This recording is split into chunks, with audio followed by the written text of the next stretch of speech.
tal? ¿Cómo están? ¿Todo bien? Bueno, se llevaron a cabo las sesiones ordinarias hace poquito más de una hora, donde el presidente Javier Milei dio apertura a la número 143 en estas sesiones ordinarias 2024, en un discurso que a mí me pareció brillante por un lado, y chocándonos con la realidad, ¿no? Que en realidad muchos se chocan con la realidad después de años turbulentos que ha pasado la Argentina y que, es hora de que todos entiendan cuál es el paso que el país tiene que dar para que salga de la decadencia.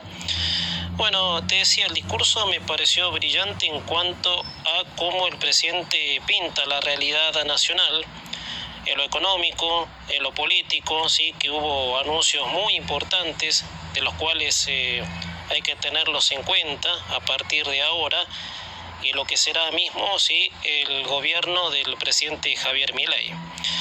Bueno, el discurso arranca haciendo un paneo general de lo que fueron los últimos 20 años de la Argentina, que son los años identificatorios, ¿sí?, del kirchnerismo, de lo que muchos consideramos los gobiernos, tanto de Néstor como de Cristina, y el último de Alberto Fernández, los más corruptos que hayamos tenido desde que comenzó la democracia.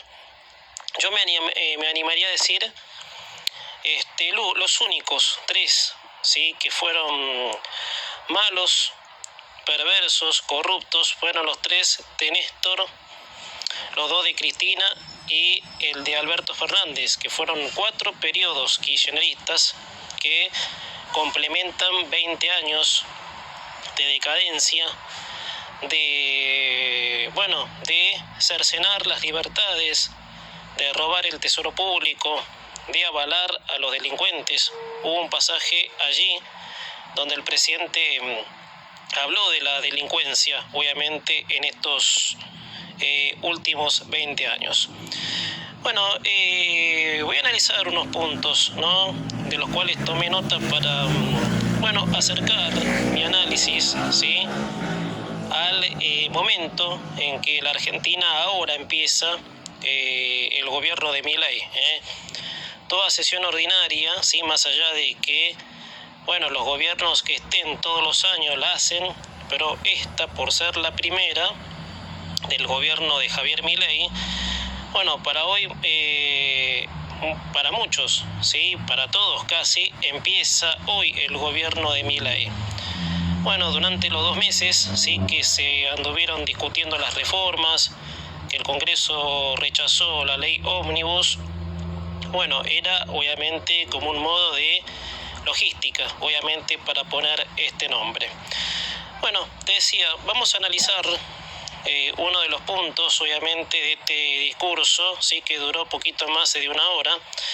Arranca, ¿sí? Los últimos 20 años han sido un desastre. La orgía del gasto público empezó, reservas netas negativas del Banco Central, una emisión desenfrenada, la inflación corrió el 7.300% anual, ¿sí?, que ese es un número que el kirchnerismo negó a más no poder, manipulando al INDEC. Vamos conociendo con mayor tamaño la crisis que nos dejaron.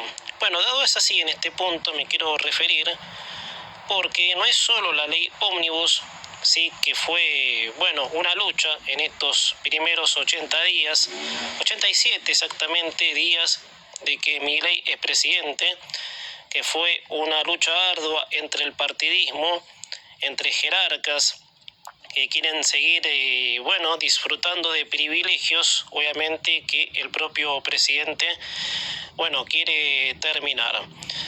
Entonces, no solo la ley ómnibus es la que presentó como proyecto Milei para debatir, sino que tenía otro paquete de medidas que calculo yo que se van a dar a conocer, no se sabe aún, pero ahí estamos, por supuesto, a la espera. Leyes que el mismo Milei había dicho días atrás, de que si los gobernadores no apoyaban así como en un dicho metafórico dijo Milei que los iba a hacer llorar, sí, porque los recortes iban a ser peor si las provincias, por supuesto, no apoyaban estas reformas que que tiene en mente, sí, obviamente la cabeza, que es Javier Milei, y obviamente que es el proyecto a seguir, que a los cálculos de Milei son para ver dentro de 100 años el cambio, obviamente, que la Argentina necesita, que es volver, no más ni menos, que a los principios constitucionales. Bueno, otra pastillita de esto, ¿sí?, es la repetida de Milei Viva la Libertad. Sí, los cánticos se escucharon allí en el Congreso. Bueno, las caras de los gobernadores peronistas, la carita de Kicillof, pobrecito, ¿no? Pero bueno, tarde o temprano tendrá que entender de que la joda se acabó y los intereses de la gente, también en otra palabra, como lo dijo Milei, los intereses, de los representados, por sobre los que representan. Esa fue una de las frases contundentes de esta noche del presidente. Bueno, te decía de que una emisión desenfrenada, la inflación cerró con un 7.300% anual.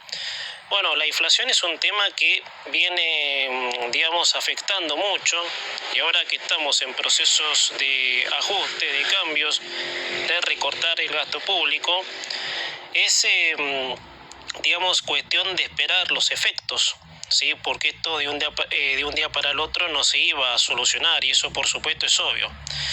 O sea, arrancar, ¿sí?, lo ficticio, lo inflado, deja consecuencias, obviamente, como yo lo llamé en uno de mis comentarios, efecto rebote. ¿Qué es esto? Cortar, obviamente, de cuajo, ¿sí?, que diera por terminada una situación y después que se tenga que acomodar, porque esto va a dejar, y esto es una realidad dentro de la cotidianidad de mucha gente sin nada, mucha gente que dependía del Estado ahora no va a depender. Eso por supuesto es achicar el gasto, obviamente, un gasto que la Argentina costeaba con emisión, y esa emisión desmedida es un inflador que se traslada a la producción, lamentablemente, ¿sí?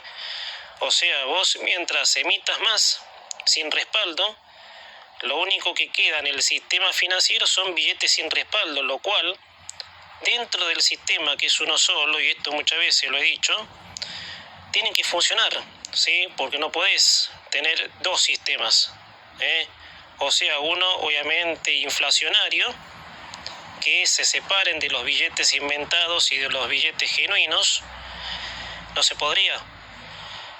Es como que hablamos de dos países. Así que bueno, la inflación llegó a esto. El kirchnerismo jamás se refirió a este número, y claro, ¿cómo los señores que despilfarraron guita para que los voten van a hacerse cargo de este número, no? Bueno, vamos conociendo con mayor tamaño la crisis que nos dejaron, ya lo dije este punto. Esta locura que nos ha llevado al populismo nos quitó el 90% del ingreso. Esto es lo mismo, ¿sí? Porque el populismo es un sistema predicado con recursos que generan otros. Esto cabe en el análisis del estatismo, del sistema que predica lo que es la distribución de la riqueza. Esto es lo que el Papa, ¿sí?, de nuevo salió a decir después de la reunión que tuvo con Milei, y eso por supuesto es lo que lleva a fundir al sector productivo, ¿sí? Porque el 90% del ingreso obviamente son cargas impositivas, ventanillas burocráticas, también como lo mencionó por supuesto el presidente. Entonces el populismo es el que ha llevado a la Argentina a la no producción, a meterle, ¿sí?, al poco sector productivo que quede impuestos, ¿sí?, cargas tributarias, en muchos casos, como lo dijo el presidente, kioscos, ¿sí?, y allí por supuesto seguir con el negocio, ¿sí?, porque como muchas veces lo dije, el populista no es obviamente predicador, ¿sí?, hacia el apoyo de su vivencia. No, el populista quiere gente que padezca el sistema, que, se revuelque en el sistema, aquel que no tiene nada, aquel que siendo un trabajador no tenga nada, aquel que recibiendo una dádiva tampoco tenga nada, ¿sí? Porque el populista sí destruye todo. El populista es el que, considerado en el régimen, el jerarca del régimen, se la lleva toda, lo que confiscaron en impuestos y demás. El que, cree, sí, que el pobre que cree, sí, que es pobre porque es rico el rico, se comió el verso, se comió el caramelo. Por eso esto es una locura, sí, que me imagino, por supuesto, que tiene que terminar, ¿sí? Bueno, después lo que hizo el modelo, Estado presente, cifras récord de indigencia. Esto es un punto clásico del peronismo, que no es del kirchnerismo. El kirchnerismo no inventó el estatismo. El estatismo sí vino con Perón en 1946, años previos en donde la Argentina sí era primera en PBI per cápita, sí, en América Latina, dando que hablar a los países que ya eran ricos, sí, incluso los países europeos. La Argentina hasta 1946, antes un poquito más, proveniente obviamente de que se la considera la granera del mundo por venderle alimentos a los países que tuvieron la desgracia de entrar en las guerras mundiales, tanto en la primera como en la segunda. Mientras la Argentina se desarrollaba así con el espíritu constitucional, el mundo entraba en guerra y la Argentina no. La Argentina no entró en guerra. Entonces es considerada la granera del mundo, ¿sí? A partir de que era la que le vendía a los países que estaban en guerra, ¿sí? Entonces la Argentina llegó obviamente a completar el stock más importante en Producto Bruto, que serían, si mal no calculo, $4 por persona, No estaría haciendo bien el cálculo, pero más o menos por ahí. $4 por persona. ¿Y qué hizo el Estado presente con toda esa maravilla? ¿Sí? Que la libertad, obviamente avalada, reconocida por la Constitución, hizo. Y volteó todo eso abajo. Empezaron a mermar las inversiones, empezaron obviamente las prioridades internas, como el mercado interno. La Argentina empezó a aislarse del mundo, cerrando toda alianza, posibilidad. El peronismo, sí, en sus años, entre comillas, gloriosos para los jerarcas, declarándole poco menos que la guerra a los Estados Unidos. Entonces, ese es el Estado presente. El Estado presente, el cerrarse, ¿sí? En levantar una muralla en el mundo y que, por supuesto, como alguna vez lo dijo Cristina de Kirchner, vivir con lo nuestro. Típico de un país cerrado, ¿sí? Un país aislado en el mundo. Bueno, y de ahí, por supuesto, la clásica del peronismo y kirchnerismo, la redistribución de la riqueza. O sea, todos los ingresos genuinos, ¿sí? Que, hasta el momento del peronismo, que llegó el peronismo en 1946, eran ingresos, obviamente, multimillonarios. O sea, teníamos el cupo de reservas cubierto, el tesoro público, las reservas, todo, obviamente, el espectro financiero estaba cubierto, ¿sí? No había de qué preocuparse. Bueno, toda esa plata empezó a ser distribuida. Empezó obviamente a ser distribuida a los sectores, ¿sí? Que el propio peronismo empobreció para hacer política y así, por supuesto, mantener en una órbita de cercenar las libertades individuales para de a poco construir la mentira de que el Estado presente te va a salvar. 80 años, gente, nos comimos este verso. Y bueno, y ahora se paga, ¿sí? Ahora el Estado no está, los subsidios tampoco, ¿sí? Y ahora es una fiesta que se paga cara, lamentablemente. Como lo he dicho en los comentarios por supuesto, durante la semana. En uno de los comentarios, léanlo, escúchenlo, como quieran. Pero el estado presente, el que es bondadoso, ¿sí?, entre comillas, que te hace creer que es bondadoso, mañana, hoy por hoy, digamos, te hace pagar la fiesta. Aunque muchos, incluso que no creíamos y nunca creímos en el estado grande. Así que, bueno, estos sinsabores que lamentablemente vivimos es por esta política que nos llevó a todos a padecerla, obviamente. O sea, parte de la Argentina, para decirlo más drásticamente y directamente, se hacía cargo de la parte que cree en el estatismo.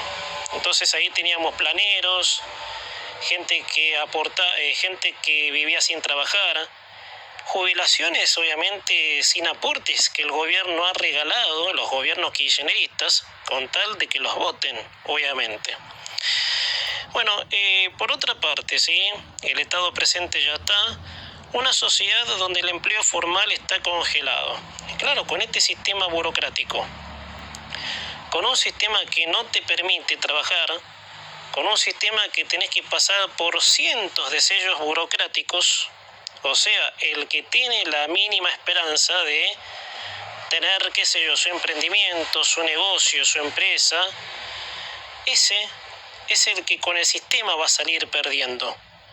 Entonces, por más buena voluntad, porque de eso hubo, yo no sé cómo hay gente que invirtió, pero terminó fundida, obviamente, cuando los jerarcas del régimen, y más en el gobierno de Alberto Fernández, avanzaban, obviamente, con lo que creían que era correcto.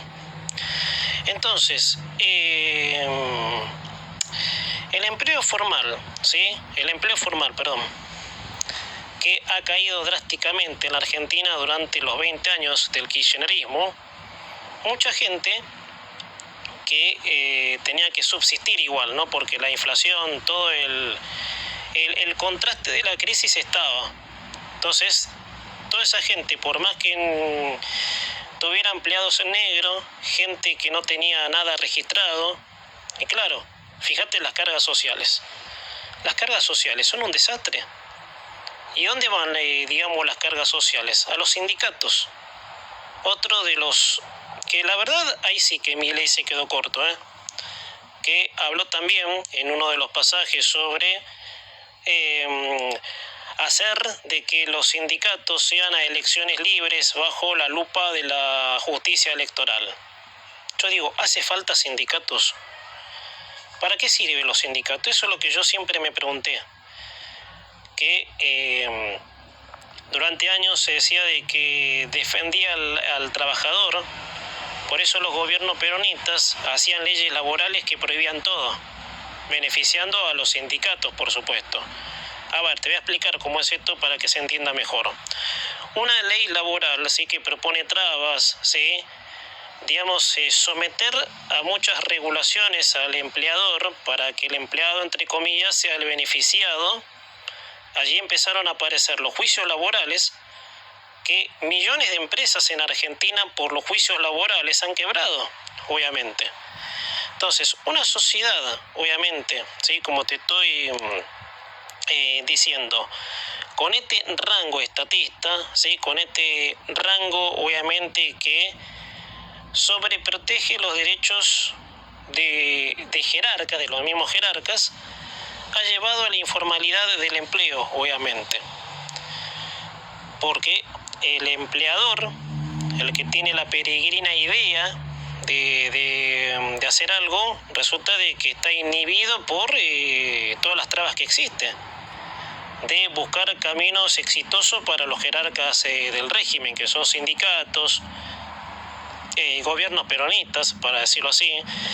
Bueno, también Milei se refirió a los jubilados, que son atados al sistema, el más castigado, si me apuras un poco. Yo me acuerdo cuando en el gobierno de Mauricio Macri, allá por diciembre de 2017, bueno, ya sabrán lo que voy a decir, pero te lo repito, cuando se iba a discutir la reforma previsional, o sea, dejar un sistema así de jubilaciones que bueno, estaba, digamos, congelado, ¿sí?, a la crisis, digamos, ya existente, y liberar, obviamente, a los jubilados, obviamente, digamos, de esa traba, obviamente, que no les permitía vivir de su salario. Estamos hablando de adultos mayores que, bueno, ya eran jubilados. Bueno, ¿qué hicieron las hordas peronistas, kirchneristas? Bueno, apedraron en el Congreso. Eso por supuesto ya lo saben. Seguridad, dijo Javier Milei, nos encontramos con una sociedad librada a su suerte. Bueno, hablando de esto, se dio a conocer, creo que entre ayer y hoy, ¿sí? Un dato, ¿sí?, que dio la ministra Patricia Bullrich, diciendo de que el delito nuevamente bajó, ¿sí?, después de que ella haya vuelto a la cartera de seguridad. Bueno, el delito ya, digamos, se venía aumentando, ¿sí?, durante los 4 gobiernos, más, sí, bueno, los 4 gobiernos, pero especialmente en el gobierno de Alberto Fernández. En el mismo, sí, donde nos encontramos desgraciadamente con la pandemia, que con eso no excuso, ojo, que se me interprete bien. Yo no voy a excusar al gobierno de Alberto Fernández por la pandemia, no. La pandemia al gobierno de Alberto Fernández, de Kirchner, le sirvió para implementar las ideas que el kirchnerismo ya venía trazando desde su largo, digamos, lapso durante los sillones públicos. Era el gobierno de Cristina en realidad, ¿sí? Entonces, ese retorno en donde Alberto Fernández dijo de que él y Cristina eran lo mismo, entre otras sandeces que volvían renovados, claro, volvían obviamente con esa careta. Por eso yo al expresidente, ahora acusado obviamente de corrupción, yo le llamaba San Careta, ¿sí?, porque él se colocaba careta tras careta para reconquistar el poder, haciendo leña del árbol caído de que la crisis existente ya en ese momento, sí, ya explotada, porque la crisis en realidad explota en junio del año 2018, sí, cuando la Argentina desgraciadamente tuvo que volver a pedirle plata al fondo, sí, para solventar los gastos, sí, de aquellos de los que al grito, no al fondo, decían la patria no se rinde. Y bueno, todo eso fue, digamos, apertura a una campaña el año siguiente para la vuelta del populismo. Yo recuerdo en esos tiempos en donde a comienzo de 2019, incluso en uno de mis comentarios lo dije, ¿sí?, de que la posibilidad de una vuelta al populismo era muy, digamos, probable, ¿sí? O sea, el entendimiento siguió flojo. Mucha gente no entendía, ¿sí?, de que la crisis ya venía de un arrastre cultural. ¿Y qué votó la gente? Y los predicadores, ¿sí?, con Alberto Fernández a la cabeza, ¿qué hicieron? Y aprovecharon de eso. O sea, obviando de que ellos son los protagonistas del desastre. Entonces la seguridad, estamos en este punto, viene de ese lado también, ¿sí? La delincuencia, la corrupción.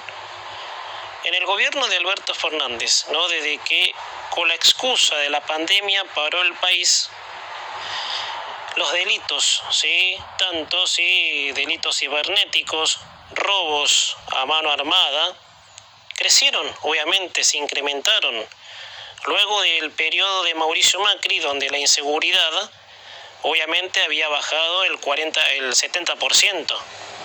No había inseguridad en el gobierno de Macri. Bueno, después de la pandemia, obviamente, con la, digamos, entre comillas, maravillosa idea de Sabina Friedrich, diciendo de que el delincuente también había que cuidarlo de la pandemia, ¿sí? Por eso, en vez de estar presos, tenían que estar matando y robando por la calle. Bueno, hasta eso, sí, se llegó a la toma de tierras, también avaladas por el juez Ramos Padilla, también, juez ultra kirchnerista. Y bueno, todo eso obviamente que es inseguridad para la gente, vuelve obviamente al rango de la preocupación. La inseguridad y la inflación entre el 2019 y bueno, y hasta ahora también, sí, porque ahora es el desenlace, eran el eje principal de preocupación. Bueno, ni que hablar de la educación, una crisis que lleva décadas. Chicos de tercer grado no comprenden un texto ni un cálculo matemático. Estos saben que viene desde los 90, ¿sí? Salvando las distancias, ¿no?, de lo que fue el modelo económico de Menem, ¿sí?, que, bueno, para mí, para muchos fue bueno, pero bueno, hubo detalles que, bueno, se han olvidado y que con el correr del tiempo han generado, digamos, escasez escolar, obviamente, en aprendizaje, en formas de enseñar, obviamente. La educación viene con problemas de hace décadas. Y hay un dato curioso con esto, que me imagino que muchos lo deben tener en cuenta, de que la onda, y perdón con decirlo tan, digamos, despectivamente, ¿no?, porque es un análisis, pero es la palabra que me sale, la onda de la no exigencia. La onda de que la exigencia, digamos, perturbaba al chico, ¿sí?, en las escuelas. Entonces, para, digamos, sacar lo que entre comillas se llamaba esa presión, ¿sí?, para que el chico no sufra, bueno, no había que exigirle. O sea, lectura en voz alta no, comprensión de textos, resolver problemas matemáticos no, porque el chico se estresaba. Bueno, y con el correr del tiempo, ¿sí?, finales de los 90, sí, que fue en ascenso, obviamente, el aprendizaje, la falta de aprendizaje, perdón, digamos, lo que se sacó, obviamente, lo esencial de lo que es la educación, llega el kirchnerismo, ¿sí?, con el adoctrinamiento. O sea, adoctrinar a los alumnos para que apoyen, obviamente, al peronismo, ¿sí? Fíjate lo que son las escuelas públicas, algunas que dan asco. Las universidades, obviamente, que son los antros, ¿sí?, más allá de las funciones que cumplen, pero son antros partidarios que adoctrinan estudiantes, gente que tiene la peregrina idea de ir a estudiar a una universidad, ¿sí?, que fueron adoctrinadas, un desastre, ¿sí?, lo que se ha convertido en la educación pública, tanto primaria como secundaria y terciaria, O sea, a ver, todos los componentes mencionados de los roles, obviamente, de las instituciones educativas, se han perdido, ¿sí?, con docentes que directamente, como Radetich, ¿sí?, adoctrinaba a sus alumnos. Entonces, la educación ha perdido, ¿sí?, y ni que hablar de los, digamos, de los valores. Hoy un docente no solo es mal pago, sino maltratado por padres de alumnos. A ver, ¿cómo llegamos a esto? ¿Cómo le podemos dar un colorido a esto? ¿Sí? De cuando antes el docente era el más respetado de todo, ¿sí? Para ir a una anécdota tal vez un poco personal. Cuando yo era, bueno, estoy en un análisis, no quiero hacer autorreferencia, pero cuando se le faltaba el respeto a un docente, en mi generación, el padre enseguida te marcaba los límites. O sea, tu docente es el que te va a enseñar en la vida, el que te va a guiar, ¿sí? Y el docente es el que enmarca, obviamente, el camino, el que tiene que evaluar. Todo eso se perdió. O sea, hoy si no aprueban a los chicos, van los padres y le pegan al maestro, los insultan, tan amenazados. Y el clásico, la no exigencia. El chico tiene que pasar de grado, no importa cómo, pero tiene que pasar. ¿Para qué? ¿Y para qué? Para nada. Porque un chico que no sabe comprender un texto o un problema matemático no tiene una base para manejarse la vida, para lo que vaya a elegir en la vida. Pero bueno, sería un tema largo, un debate significativo. Bueno, también otro punto que me gustó, un país que necesita más capitalismo y más libertad. Bueno, gente, lo que fue la Argentina después de 1853, ¿sí?, cuando se sanciona la Constitución. ¿Cuál era el objetivo de los constituyentes? Bueno, declarar a esta nación que era manejada por los españoles. Eso es lo que se va a celebrar en mayo, obviamente en las fechas patrias. Sacarnos de la monarquía, que era lo contrario, ¿sí?, a los sistemas republicanos que avalaran la libertad. Entonces, una vez obviamente implementado el sistema constitucional, que es obviamente el reconocimiento de las libertades individuales, de los derechos civiles, de que lo tuyo sea tuyo y nadie te lo saque, eso por supuesto atrajo obviamente al capitalismo, ¿sí?, mediante los reconocimientos de la libertad por la declarados por la Constitución de Alberdi. Así que me pareció bastante interesante este punto. Bueno, salud, gente, sí. Ahora viene el tema, así que más o menos algo te dije, pero bueno, repito, porque se contrapone con el de seguridad hablando de lo que fue la pandemia. Bueno, sonó muy duro, sí, cuando el presidente se refirió a esa época tan negra para los argentinos. Una época entre el 2020, 2021 y mitad del 2022 que ha dejado a la gente muy mal, sí, anímicamente, gente que ha perdido el negocio familiar de toda su vida. Bueno, un país obviamente en donde la salud siempre fue un tema de debate en los gobiernos peronistas. Cuando fue la pandemia, sí, más allá de todo lo otro que vino, que es, digamos, perverso, que no tiene nombre, sí, las fiestas de olivos, subirse los sueldos ellos en el gobierno de Alberto Fernández, falta de insumos, ¿no? Y esto aclara, ¿sí?, de que el sistema de salud argentino no fue preparado para enfrentar una pandemia que dejó más de 130.000 muertos. 130.000 muertes por la pandemia. O sea, superamos a Italia, que era el país donde más muertos tenía, obviamente, por la pandemia. Entonces, no hubo, obviamente, un sistema de salud que garantizara la atención. Me acuerdo que la gente se moría en los pasillos de los hospitales. Hay ejemplos muy tristes, ¿sí?, y muy que ejemplifican lo que estoy diciendo. Gente que moría en los pasillos de los hospitales porque no tenían cama. Los médicos se enfermaban y se morían porque no estaban cubiertos. Mientras el señor Ginés González García, digamos, ignoró de que la pandemia podía llegar aquí a la Argentina. Entonces el tipo se nos mató de risa en la cara, mientras el señor Fernández, llenándose esa boca de jarro que tiene, dijo de que si tuviera Macri íbamos a tener 10.000 muertos, y con él pasamos los 130.000 muertos. Cuando este sinvergüenza, corrupto, ladrón, ahora acusado obviamente de beneficiar a amigos con los seguros, ha dejado 130.000 muertos por la pandemia.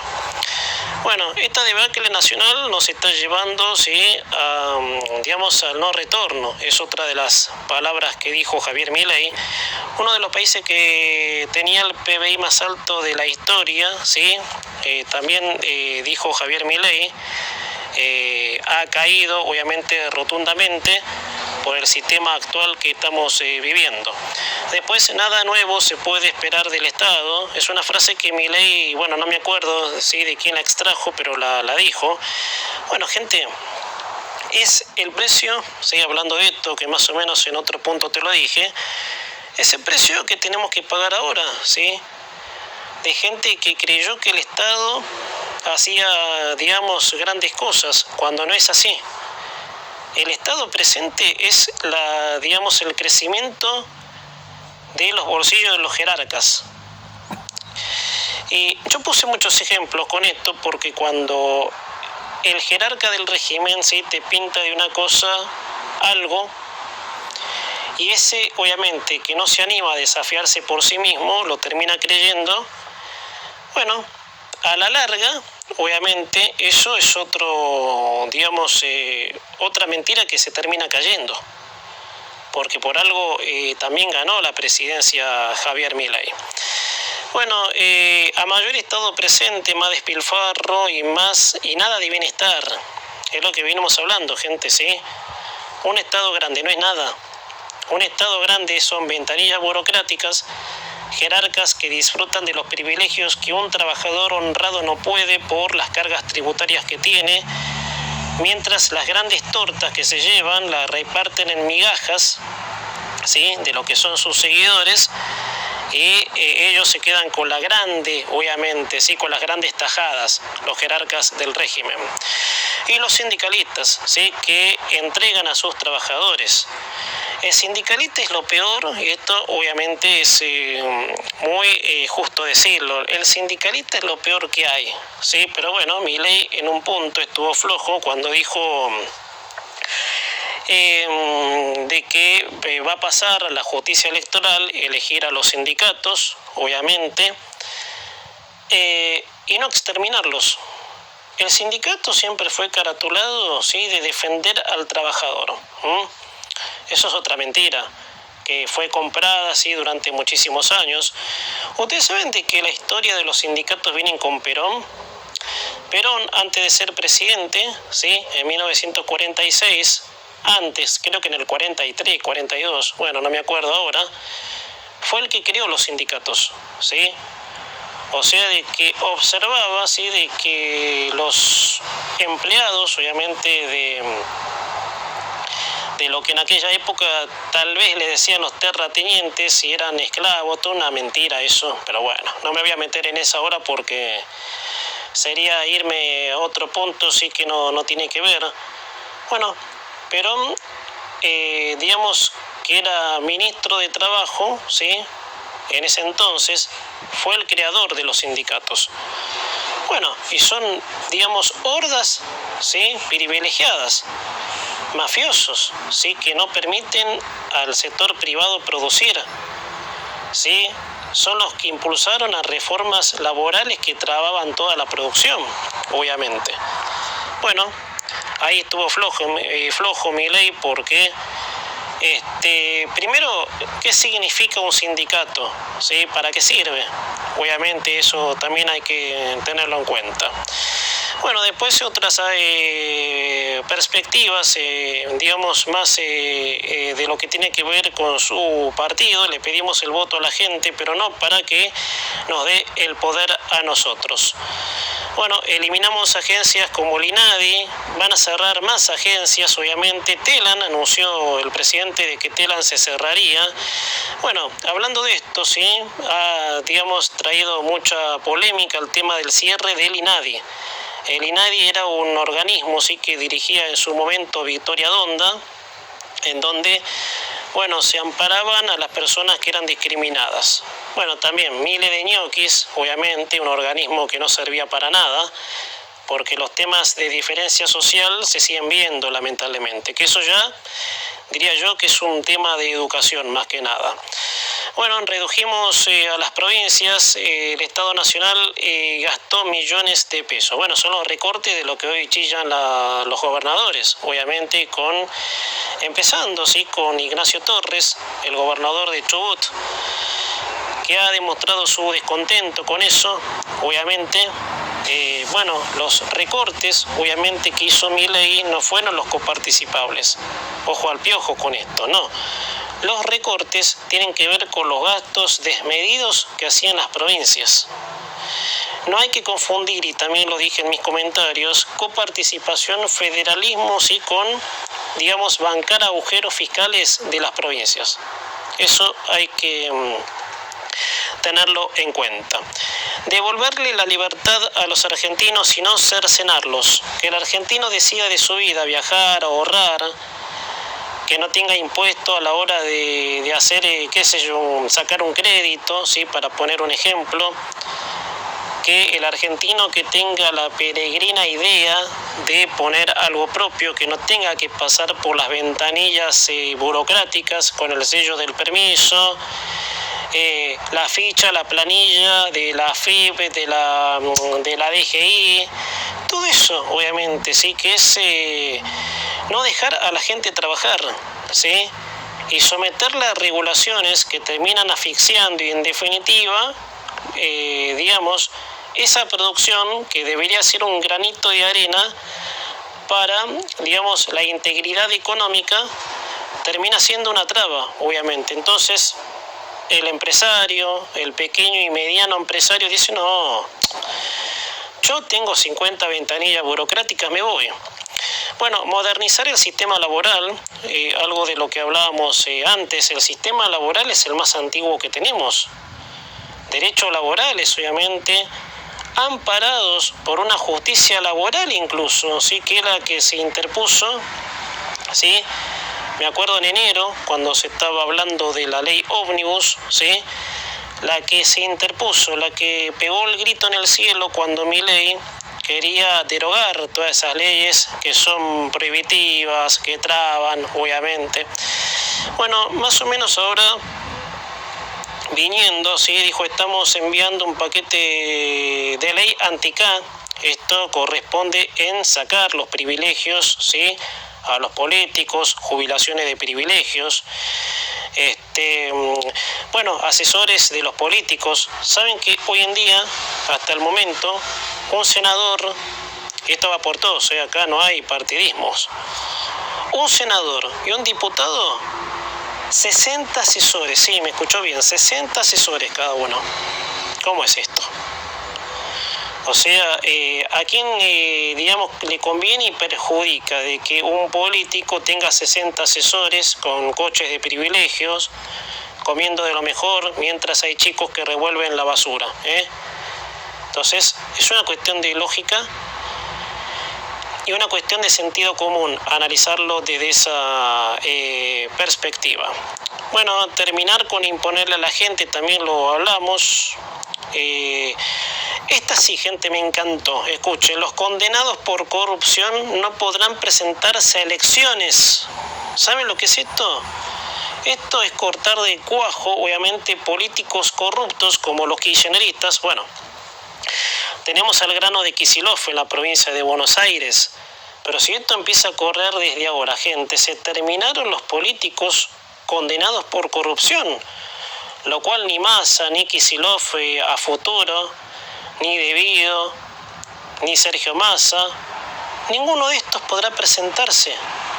Sí, si Milei envía este proyecto de ley, obviamente en el tiempo estipulado, vamos a ver, por supuesto, porque Milei tampoco se siente esperanzado, ¿sí?, por lo que es el país, obviamente en su historia, si nos ponemos a pensar.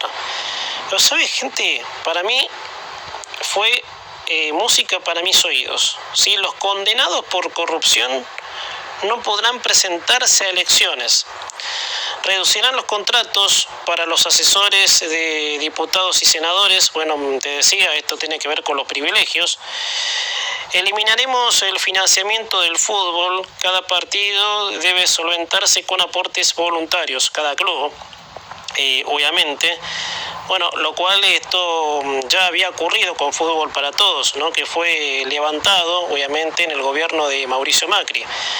Pero de que recibían plata del Estado, los clubes, eso era también algo que no se habló mucho en estos tiempos, pero bueno, más o menos quedó por ahí. Si no cambiamos este modelo de raíz, la Argentina no tiene futuro. Y sí, ustedes saben, y me hace acordar esto, ¿sí?, en aquella reflexión que alguna vez compartí, de que la Argentina se tenía que definir por los dos modelos, o sea, el modelo de la libertad o el modelo de la servidumbre. Y el modelo de la servidumbre, sí, que llevaba 20 años en el poder, estaba dejando a la Argentina con un tope de pobreza, digamos, espantosa. Entonces era el modo de ponerse a pensar de que tenía poco que perder, o sea, lo poco que quedaba. Y perdiendo eso, ya la Argentina era declarada como Cuba y Venezuela, ¿sí? Entonces, ¿cómo es el tema? Obviamente, esto que te acabé de decir recién sobre el modelo de raíz, es esto, gente. No permitiendo que corruptos se presenten a elecciones, por ejemplo, si nos ponemos a pensar. Bueno, la ley de bases, obviamente, es otro de los puntos, una ley que viene a restaurar la libertad Esto más o menos te decía en las decisiones de las personas mismas, ¿no? Sea en el campo laboral, en el campo de las decisiones que cada uno quiera, ¿sí? Tomar dentro de sus posibilidades, por supuesto. Bueno, después otro punto, Cristina Fernández de Kirchner ha sido la presidenta más corrupta de la historia. Bueno, hasta hace poco hablando la señora, ¿sí? Con ese caradurismo, sí, que la caracteriza, hablando de la mesa de los argentinos, que es sinvergüenza, ¿eh? La que le robó poco menos que la leche a los chicos, ¿no? Qué obscenidad, qué asco, ¿no? Bueno, y efectivamente, y esto, gente, no es de que sale a la luz ahora, ¿no? Hay, digamos, datos, digamos, muy puntuales a los gobiernos kirchneristas. La verdadera corrupción del gobierno kirchnerista, la verdadera, no la que escondieron, la que estaba metida abajo de la alfombra hasta que la nata descubre lo de la ruta del dinero, que es la causa madre de todas las otras, obviamente. El kirchnerismo, si bien era un gobierno de confiar en los aspectos diplomáticos quizás, pero llegado el momento, incluso muchísimas veces lo dije esto y vale la pena repetirlo, Carrió fue la primera que lo denunció. La primera en denunciar al kirchnerismo fue Elisa Carrió, valiente, guerrera, que hoy, bueno, tiene sus opiniones, en los cuales no quita nada, ¿sí? Cada uno puede en democracia, en democracia opinar como le plazca, obviamente. Bueno, todo lo que se ha aprobado, la Argentina en 100 años fracasó. Bueno, si nos vamos a la historia, los modelos peronistas fueron los que han llevado literalmente a la Argentina al fracaso. No tomamos decisiones por nuestras carreras políticas también, o sea, de que cada decisión que se tome es obviamente en compromiso de que el país salga adelante. También otro punto que realmente ha dejado bastante para pensar, al menos a mí, ¿sí? La confrontación no es lo que queremos. Bueno, más o menos te decía lo de Carrió, ¿sí? Que Carrió, bueno, criticó a Milei, ¿sí? De una forma no tan, digamos, positiva, o sea, de que si uno tiene una idea, no como en el kirchnerismo, que si uno tenía una idea o te perseguían o en el peor de los casos te mataban, obviamente. La confrontación lleva, ¿sí? Al odio, al resentimiento, a mirarnos mal entre nosotros mismos, que somos los que habitamos este suelo, ¿no? Este suelo argentino, obviamente. Y la confrontación siempre fue, obviamente, la piedra de la discordia, ¿sí? De que las cosas terminen mal.